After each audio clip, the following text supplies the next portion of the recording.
If you're camping, hiking, fishing, climbing, boating, doing anything where you don't have cell signal, you need good radio communications. Today we're going to talk about the family radio service, and we're going to look at a pair of radios from Baofeng. Check it out.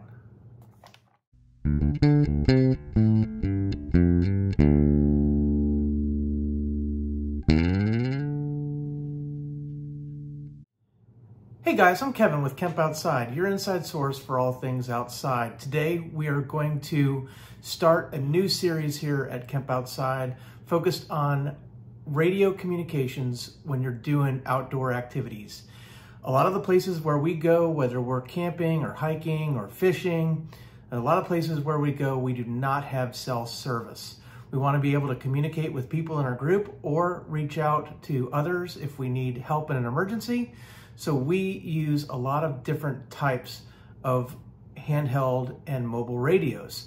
Now, if you are relatively new to the outdoors or relatively new to the concept of using handheld or mobile radios, this video might give you some new ideas on what to do if you find yourself in an area where your phone doesn't work. But in order to have good communications, you need to have thought ahead of time and have the radios that you are going to use.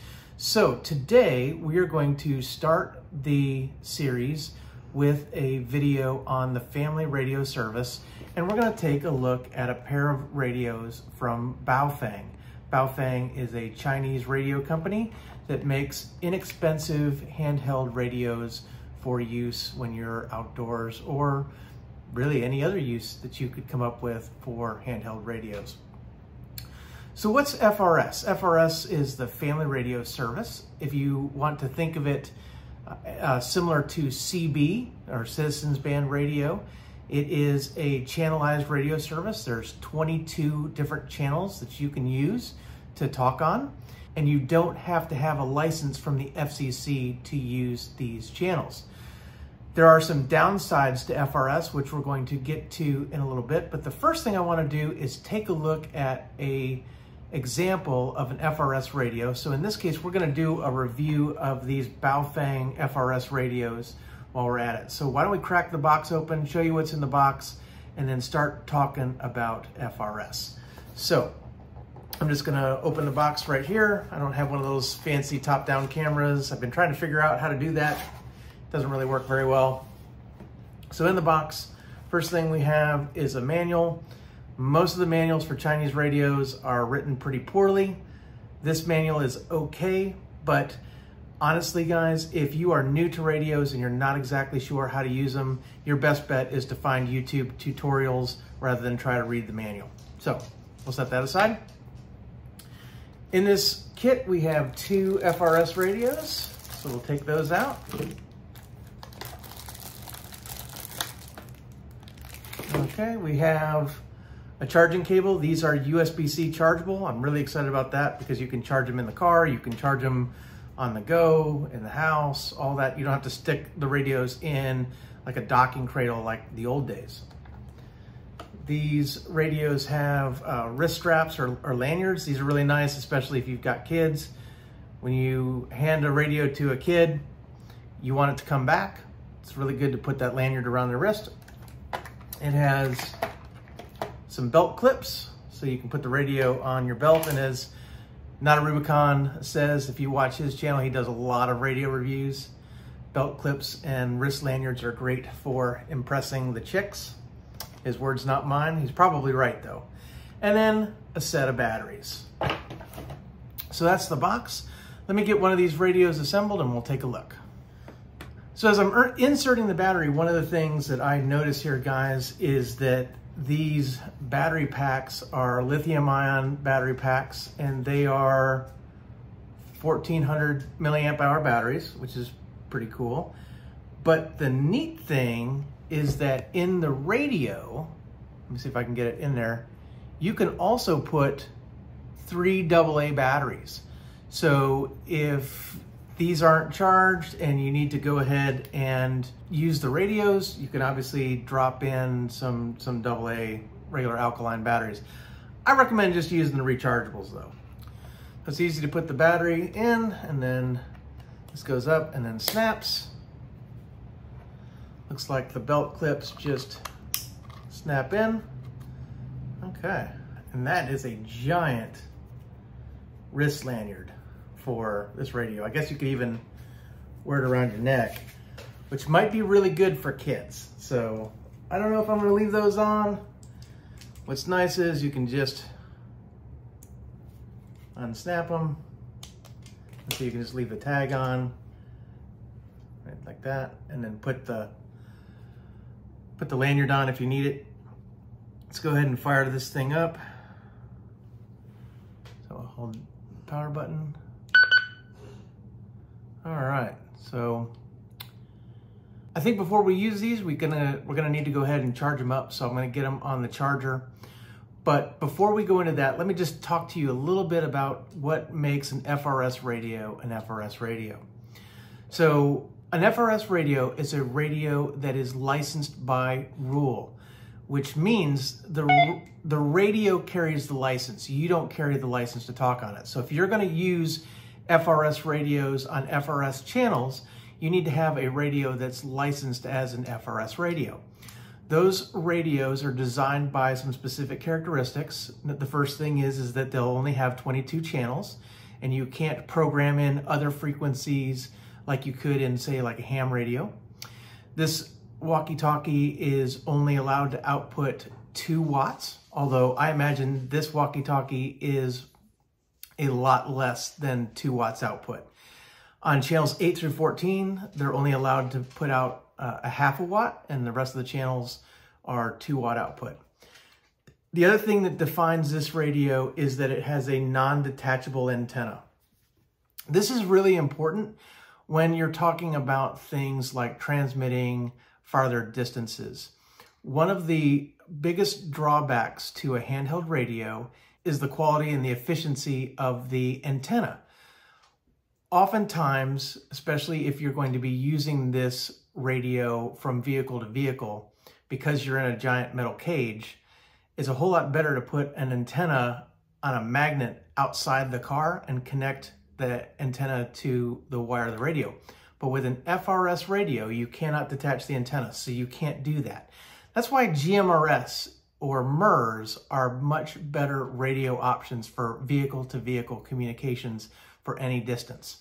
However, when you're just out in the woods and you need to have like a half mile of coverage or less, FRS radios might be a great option. Let's get these on the charger and see how they perform, and then we'll talk a little bit more about FRS after that. Stay tuned. All right, guys, so it's the next day. It took a little while longer than I thought for the radios to charge, but they have a good solid full charge. Something that I noticed when charging, and I was disappointed, is that there's no indicator light that blinks or glows to tell you that it's charging. And a lot of times, you know, it's a flashing red light if it's charging, and then when it's a solid green, it's charged on a lot of radios or even a lot of the USB-C batteries. Not in this case. In this case, there's a little indicator right up on the screen that will indicate a charging battery symbol.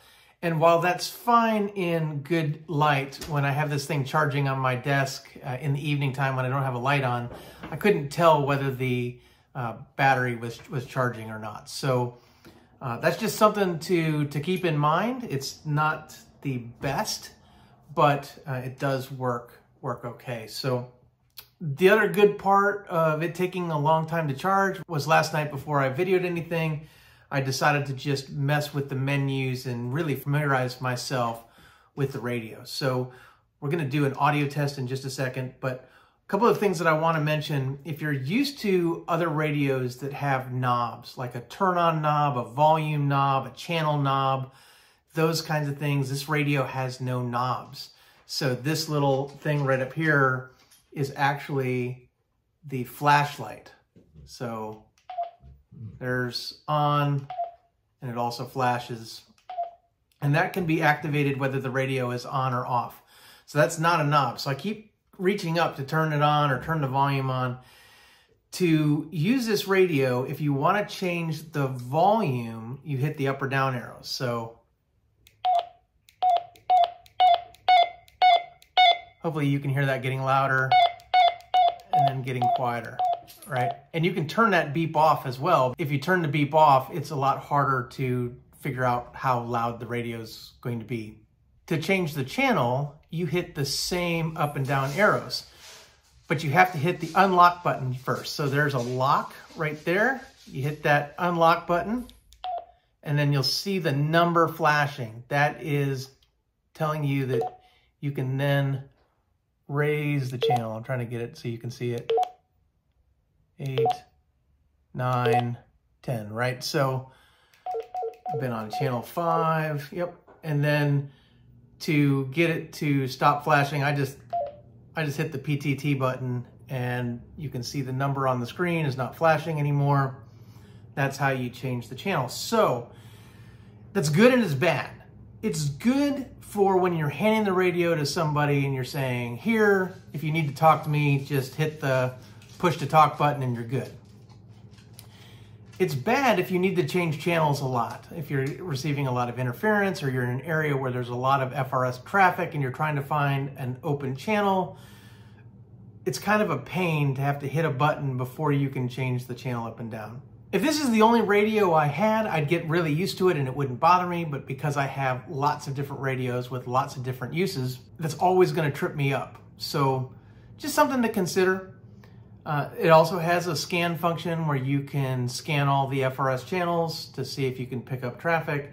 And it also has a weather function. So NOAA, the National Oceanic and Atmospheric Association, has several VHF channels where they broadcast weather info for your location, wherever you are. So depending on where you are, that weather is going to be broadcasted on one of those NOAA channels. And so you should be able to pick up a NOAA channel with that function. Let's do an audio test. This is an audio test on the Baofeng FRS radio. Radio test, radio test, radio test. 1, 2, 3, 4, 5, 6, 7, 8, 9, 10. Radio test, radio test, radio test. Okay guys, so as you can hear, the audio is okay. It's not as good as a really high quality, $100 radio, $200 radio. Some of the more expensive radios that I've used have had really nice high quality speakers. These can get pretty loud, so I'm impressed with that. And the audio quality is okay. For $20 for 2 radios, it's certainly an acceptable audio quality, I would say. Now that was transmitting with one of the Baofengs being received by the other. So that's what they would sound like if you were talking to each other on these. You might get a little bit better of an audio quality if the radio that's transmitting is a better quality radio. Now keep in mind that as an FRS radio, you don't have to have one of these specific radios to communicate. Any radio that's transmitting on that FRS channel should be able to be picked up by this radio. Now there are such things as privacy tones, which aren't really private, but it's a way for you to transmit and receive signals that have tones attached to them, so your radio will only listen to the tones that are set for that channel. That's a little bit more advanced, and it's really only needed if you are in an area where there is a lot of radio traffic and you're having a hard time finding a clear channel. I don't recommend radio tones unless you're in that kind of situation, and I might do a future video on when to use tones and when not to, but in this case, I would just say just stick with the 22 channels the radio has, find a channel that's not busy, and use that for your needs. Guys, I'm going to put an affiliate link below to this radio on Amazon. Oh, by the way, these also come in all black, green, or the bright orange. If you've got kids, I highly recommend the bright orange so that when they leave them at the playground, at the campground, or something like that, and you go looking for it, you're going to be able to see it pretty easily. That's why I chose orange.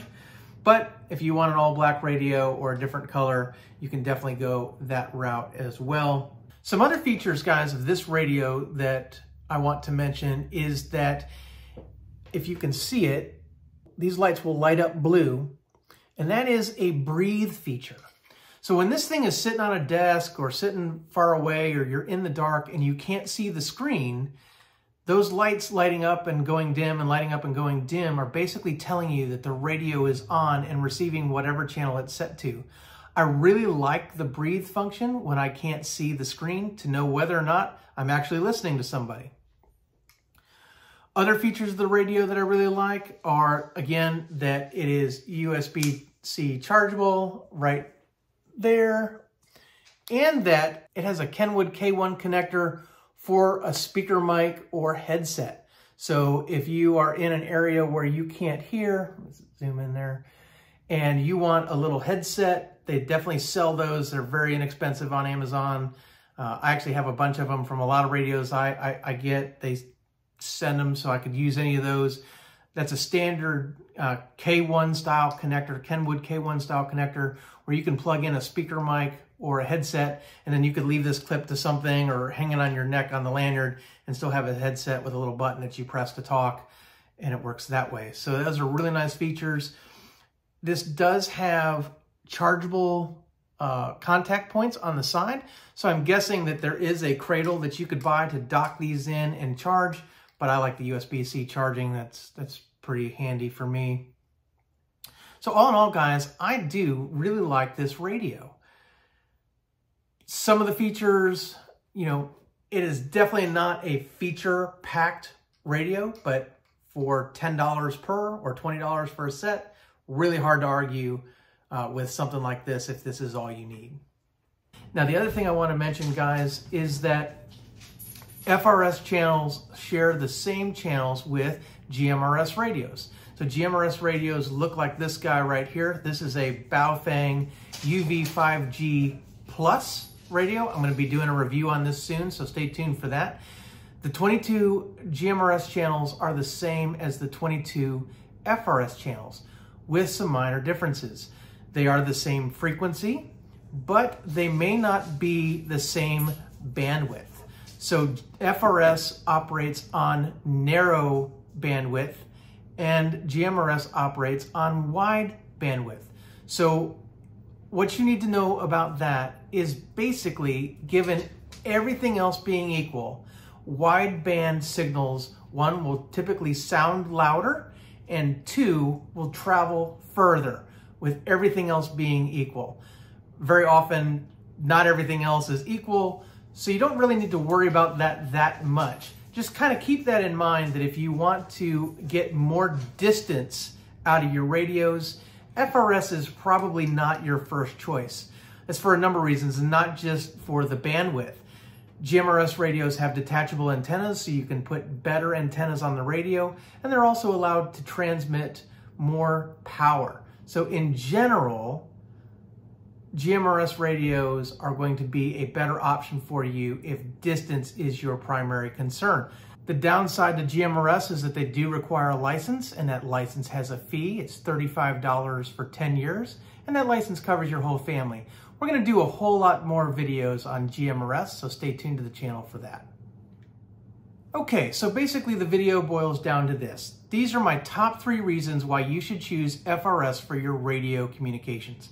Number 1 is it's license free. All you need to do is spend a small amount of money, get yourself some radios, turn them on, and you're on the air. And you can communicate with anybody you want as long as they have FRS radios. My second reason for choosing FRS as your radio service of choice is that these radios are very, very inexpensive. I bought this set of radios for $20 for the set of 2.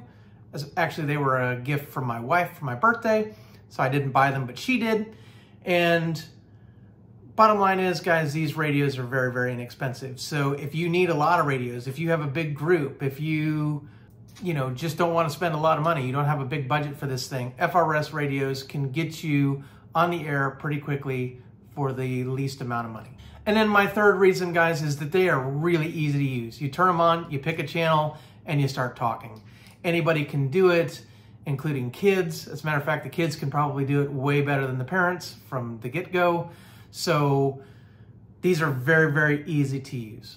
But like all things, there are downsides. And these are the 3 biggest limitations in my mind for why you should probably consider a different radio service than FRS.